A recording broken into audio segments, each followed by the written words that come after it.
وہ مریم نواز کی حکومت کی جو ان عوام سے جو بددعائیں نکل رہی ہیں وہ دیدنی ہے۔ سچویشن یہ ہے کہ ایک پہلی خبر، بہاولپور میں بھوک کی وجہ سے بزرگ خاتون دم توڑ گئیں جبکہ ان کی بہن اب بھی ہسپتال میں زیر علاج ہیں۔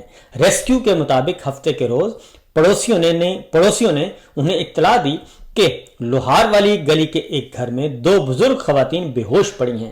ریسکیو اہلکار وہاں پہنچے تو ایک خاتون دم توڑ چکی تھی جبکہ دوسری کو ہسپتال منتقل کر دیا گیا۔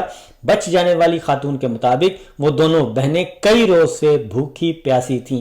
اہل محلہ کے مطابق دونوں خواتین غیر شادی شدہ اور گھر میں اکیلی رہتی تھیں، کوئی کمانے والا نہیں تھا۔ بہنوں کا ایک بھائی بھی تھا جو کافی عرصہ سے لاپتہ ہے۔ دم توڑنے والی بزرگ خاتون کی تدفین کر دی گئی۔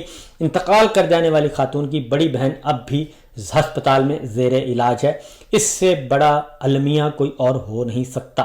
پہلی بات تو یہ ہے کہ بھوک اور افلاس، وہ جو گورنمنٹ کی پالیسی ہے، گورنمنٹ کی جو ذمہ داری ہے، وہ تو اپنی جگہ پہ موجود ہے۔ یہ میرا خیال ہے ان لوگوں کے لیے، ان حکمرانوں کے لیے اور حکمرانوں کے ان طرفداروں کے لیے جو یہ کہتے ہیں کہ پاکستان میں سب اچھا ہے، پاکستان ترقی کر رہا ہے، پاکستان کی معیشت مستحکم ہو گئی، پاکستان میں سب کچھ دودھ اور شہد کی نہریں بہہ رہی ہیں اور اپنے لیے مستقل عہدوں پہ ترقیاں ہو رہی ہیں اور تاحیات و تاوفات عہدے تقسیم کیے جا رہے ہیں، ان کے لیے میرا خیال ہے یہ خبر کافی تکلیف دہ ہونی چاہیے۔ اور دوسرا